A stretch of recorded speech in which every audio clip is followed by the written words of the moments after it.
My name is Sarah Singer, and you are listening to Leta Stori. Today, I am coming to you with a story that is really, in many ways, a lesson that I've continued to learn over and over in various ways within the last 4 years. And that is the gift of charity, the gift of giving. So, within the last 4 years, I have had the pleasure of living in spaces where people have less than what I have. Many people do. Specifically speaking of material things, or rather, means. And so I believe coming from a Western country and seeing the differences of resources and the differences of, how one applies themselves to a particular task, or just the measure of effort necessary, I think it's very easy to draw a conclusion and assume that you're the answer to someone else's problem, or you even have the answer to someone else's problem, or that someone even has a problem.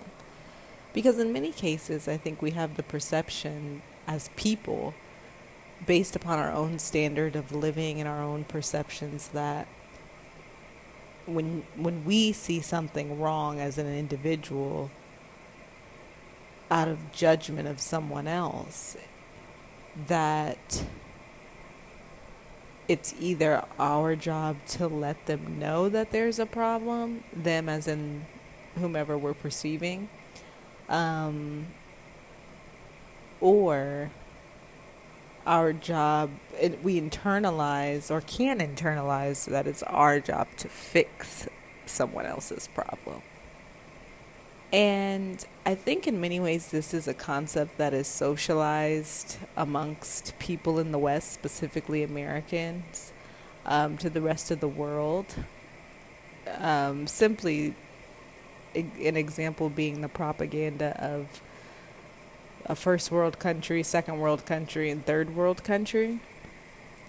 So I think it's a bias that is, very common and in many ways natural for a lot of people from the West. So since living here on the continent for the last 4 years, I have found myself perceiving different people's living conditions or lifestyle and assuming they need help.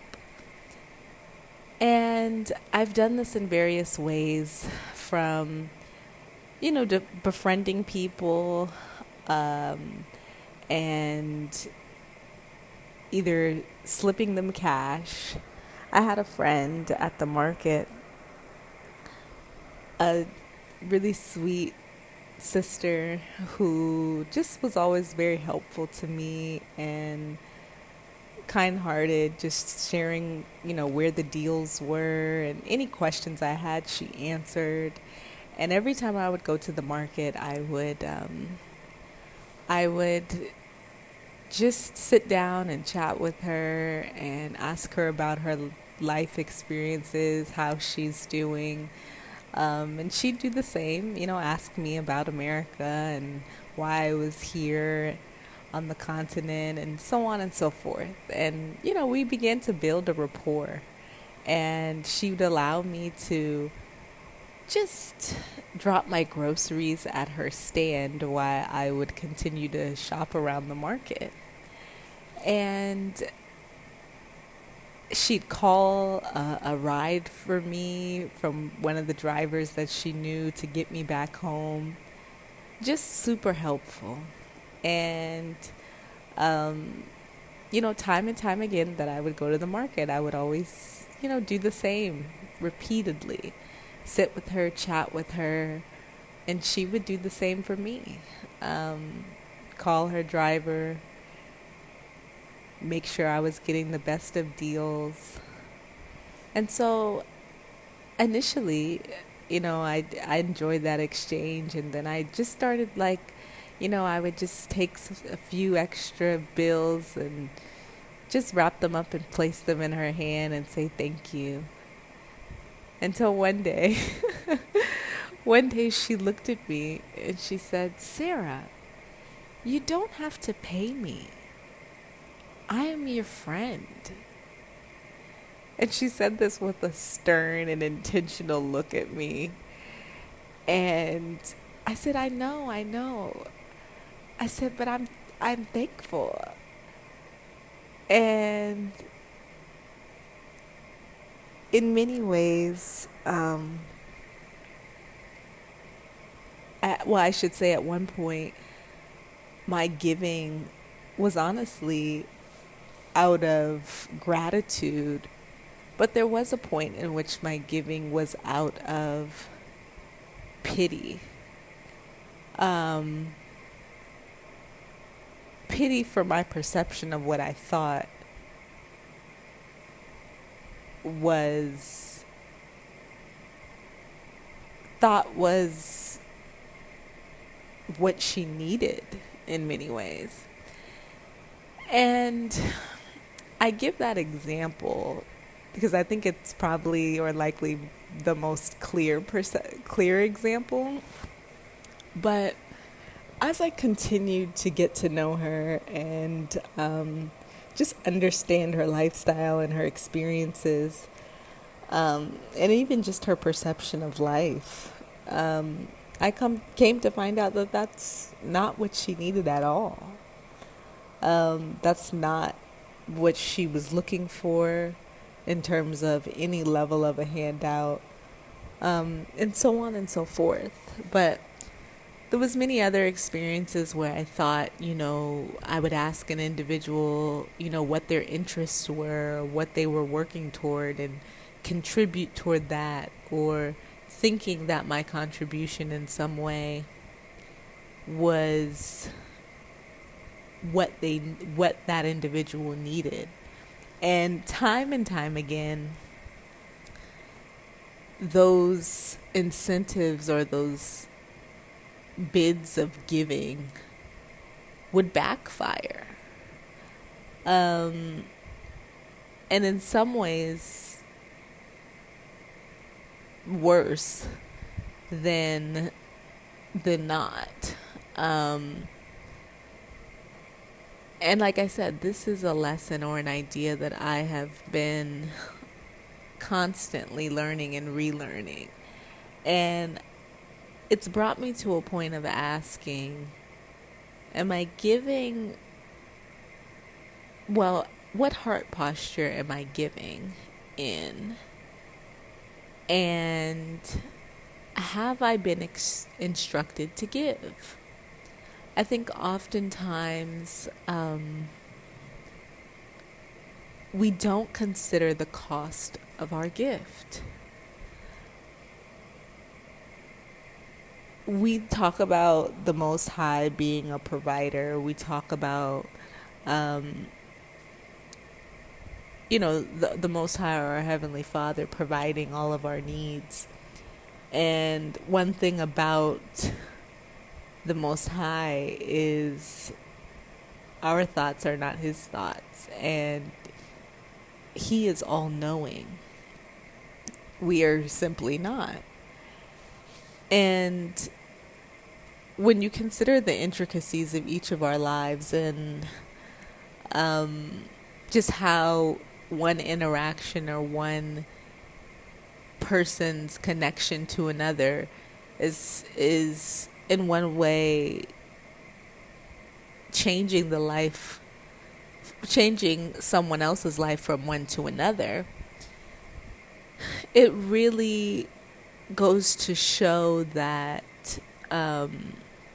when the Father provides our needs, he has perception of the cost and is able to burden the cost. And I think oftentimes when we give out of our perception rather than obedience, or give based off of instruction from the Most High, we don't, well, when we give based off of instruction from the Most High, we don't have to consider the cost because we're operating in what our Father sees rather than what we have to perceive or later endure because of our lack of obedience.